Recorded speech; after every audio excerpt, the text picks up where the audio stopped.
Welcome to PL Together Lounge Talks. I'm Adam Geller, founder and CEO. Today, we're talking with Natalie Wexler. She's an education journalist and author of The Knowledge Gap, The Hidden Cause of America's Broken Education System and How to Fix It.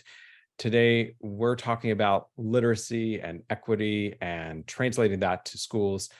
Natalie, thanks so much for joining us. Thanks for having me.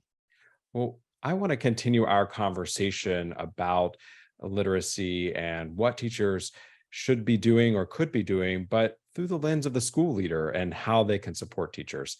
So there's a lot out there trying to wrap their hands around, is this science of reading? Is this the right thing? Is this the wrong thing? But, when a school leader comes to you, how do you help them break down the problem? I mean, I've heard you say the why, the what, the how, but what does that even mean at a big picture? Yeah, and I just want to say school leaders are critical to this kind of change because individual teachers, there is much they can do to build knowledge for their students, but there's a limit because building knowledge is a gradual cumulative process that extends across grade levels and not limited to one school year. And no individual teacher has control over what happens in other grade levels.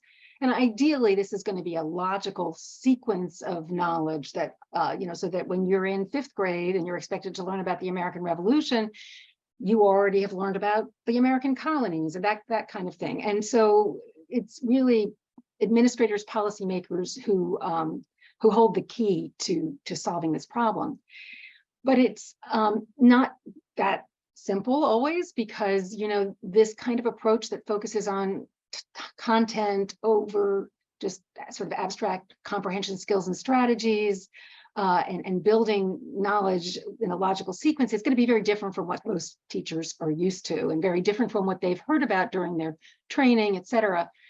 So it's not just a matter of adopting a coherent knowledge building curriculum, but that is a crucial factor. But I would start with the why. Why is change necessary? Because change is hard. And if teachers don't understand why they're being asked to change, they may not go along. So you don't have to spend years explaining the why, but I think, a certain minimum level of being introduced to what the evidence says about how comprehension actually works and why just focusing on disembodied skills and strategies is not going to be able to move the needle much for many kids. I think that's important. Secondly, the what, instructional materials, the curriculum that is going to give teachers, the content they'll be teaching, rather than them having to, go online on a Sunday night and quickly try to get things together. That's a huge burden on them. And it's also likely not to be very coherent and unfolding in a logical order. So that the curriculum is extremely important. But in addition, there is, as you mentioned, the how, which is how do you teach these materials in the best way for your particular students, adapting them to the needs of your students. And for that, many teachers will need some guidance. And that could look like coaching delivered by someone who really does understand the curriculum and how it's put together the way it is, why it's put together the way it is.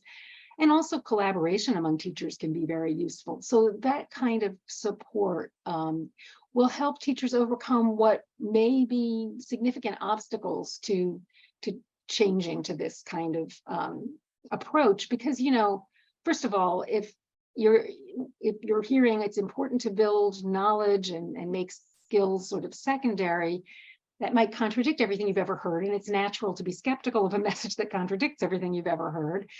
And then there could be emotional obstacles as well, because if you've been teaching in a certain way for years in the sincere belief that you're helping kids and someone comes along and suggests that actually maybe you're not, now it's not anybody's fault, but that can make you feel guilty. And we are all, as human beings, likely to raise defenses against taking in that kind of painful message. So, these are things that need to be borne in mind, that this is probably not going to be a change that happens overnight, and it is going to take support and patience in most instances. Now, I'm curious when you talk about kind of defining this how within the context of your school and your students, how do you think that using video reflection and video observation might accelerate that process for those communities of practice?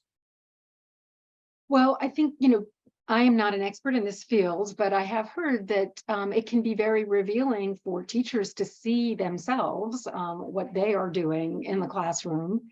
And it can certainly be revealing for a coach or an administrator, to support teachers in making, not to police them necessarily, but just to say, oh, look, here, you were putting the skill in the foreground rather than the content. And so, maybe you didn't even notice that, because the another possible obstacle to change is just habit. It's that teaching is a really complex activity, as I'm sure anybody who's ever taught knows. And so even if you want to change what you're doing, it can be hard to remember to do that in the moment, and very easy to slip into longstanding habits. And I think video could really help sort of, illuminate that might be happening.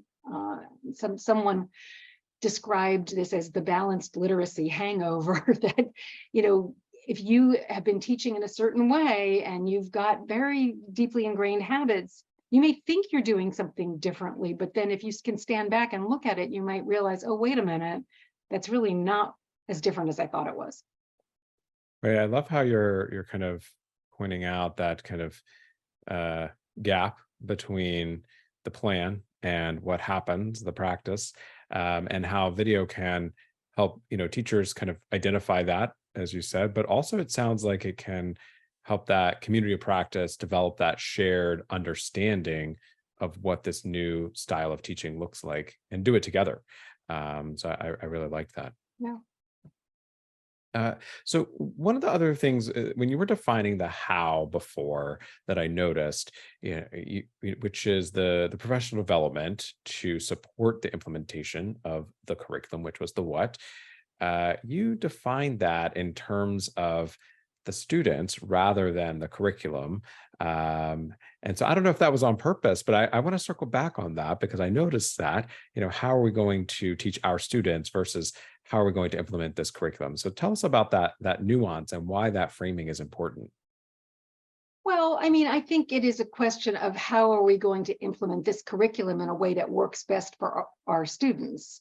So it's both, really. And I think that part of the sort of standard educational orthodoxy has been that, if you're a good teacher, you don't really follow a curriculum. And that can be a problem if the curriculum is actually a good curriculum. If it's not a good curriculum, yeah, maybe you don't want to follow it. But um, if it's a good curriculum that's well thought out, I mean, no curriculum is perfect, but teachers should use that as, certainly when they're new to a curriculum, it makes sense to give that curriculum a chance to implement it with fidelity. But at the same time, let's say it's a curriculum that, has fifth graders reading a fairly dense, difficult text, and your particular fifth graders are not ready for that.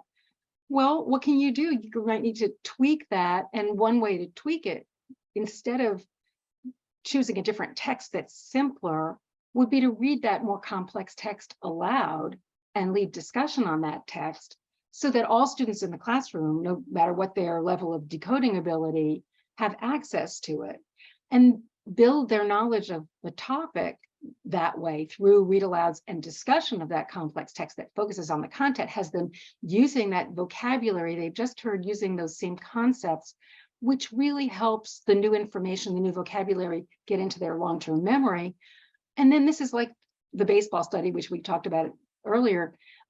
Once anybody has knowledge of a topic stored in long-term memory, they're likely to be able to read about that topic at a higher level.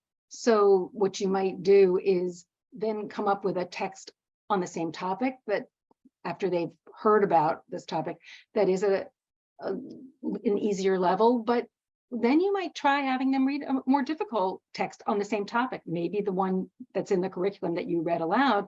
And at that point, they might be well equipped to read and understand that more complex text. Well, Natalie, we need to take a break. If you're curious about the baseball study or anything else we might have already or will talk about, head to PL Together for the rest of this interview as well as many more. Natalie, thanks so much for being part of PL Together. My pleasure.